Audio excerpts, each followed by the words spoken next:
The honourable member for Dartmouth South. Mr. Speaker, my question is for the Minister of Justice. On the International Day for the Elimination of Racial Discrimination, hold your applause, please. I'd like to ask the Minister about street checks. We know police street checks disproportionately criminalize Black Nova Scotians.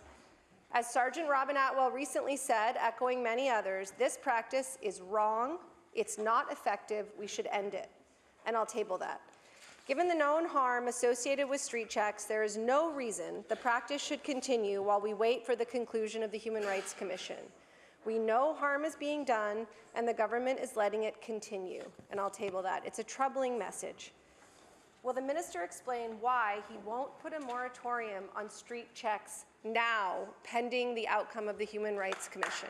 The Honourable Minister of Justice. Thank you, Mr. Speaker, and I do want to acknowledge and recognize how important it is that police interaction with the public at large is a priority and important to each and every one of us.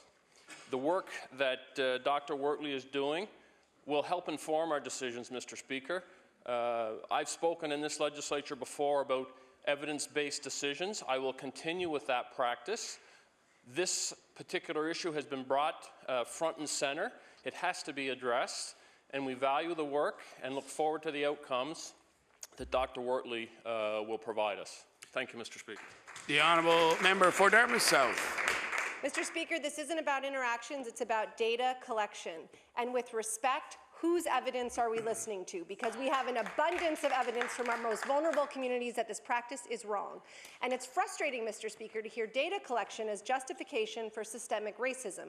It makes me especially sad that this government is so keen on collecting data in a way that marginalizes African Nova Scotians, because I know that in contrast, it drags its feet on collecting data that could help bring justice for the same communities. For instance, we know that Indigenous and racialized people are overrepresented in the provincial prison system. We suspect that they are overrepresented in solitary confinement, but we can't say for sure because the department still does not collect that data. In 2016, in response to our questioning, the Minister of Justice at the time made a commitment to provide us demographic data by 2017, and I'll table that. We have yet to see it. Will the minister table for this House the demographic statistics for Nova Scotians placed in solitary confinement? The Honourable Minister of Justice.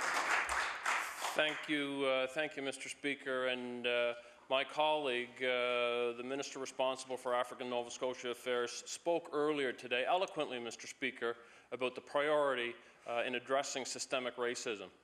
We have undertaken, Mr. Speaker, a number of issues to address the systemic racism that has taken place across the province.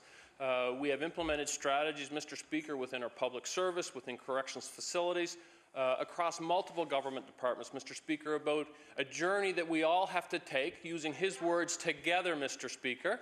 We will continue that work. I've invited my colleague to the correctional facility. She participated in a tour there, Mr. Speaker. She saw firsthand the circumstances that exist in that community, Mr. Speaker. We will continue to work towards solutions in each of these areas.